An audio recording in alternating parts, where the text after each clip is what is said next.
200 fermes disparaissent chaque semaine en France. Il y en avait 2 millions dans les années 50 après la guerre. Aujourd'hui, elles ne sont plus que 500 000 environ.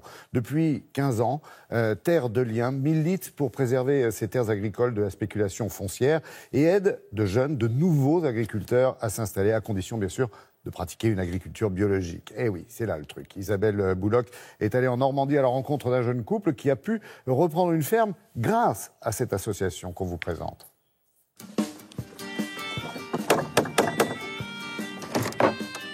Bonjour. Bienvenue à la Tuilerie.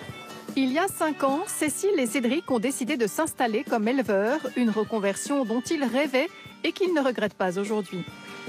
Moi, je bossais beaucoup en bureau et je pourrais plus rebosser enfermé dans des bureaux. On a énormément de chance, on est dehors tous les jours. C'est l'envie de revenir à l'essentiel, l'appel du retour à la terre, quoi.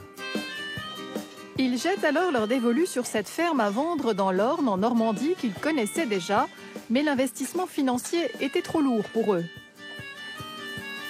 Il y avait 18 hectares à vendre. Les bâtiments en pierre, enfin la maison d'habitation, le bâtiment agricole, la fromagerie, le matériel, le cheptel, donc c'était assez important. On ne pouvait pas tout acheter, tout financer, et les banques, elles ne suivraient pas. Et donc on a décidé de faire appel à Terre de Liens pour les terres. Ce mouvement citoyen, Terre de Liens, achète des fermes pour les louer à ceux qui veulent devenir paysans sans être issus du monde agricole, avec l'obligation de pratiquer une agriculture biologique. Depuis 15 ans, l'objectif c'est de s'intéresser à la terre agricole. Et donc on est au carrefour en fait de l'agriculture biologique, de son développement et de la finance solidaire. Sur cette ferme de la Tuilerie, pour acheter les 18 hectares, il fallait réunir 75 000 €. En 2 ans, il y a à peu près 60 personnes qui ont épargné dans Terre de Liens et aujourd'hui la collecte est bouclée.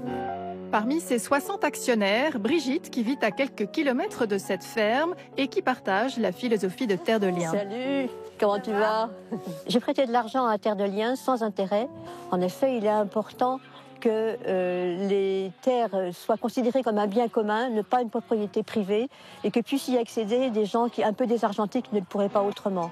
Ces éleveurs bio préservent non seulement la terre, mais aussi le bien-être de leurs bêtes. Ça implique en fait de respecter le rythme de l'animal. Donc aujourd'hui, on est en pause hivernale et donc on arrive à 2-3 mois où on n'a pas de fromage. Ça permet que le troupeau se repose.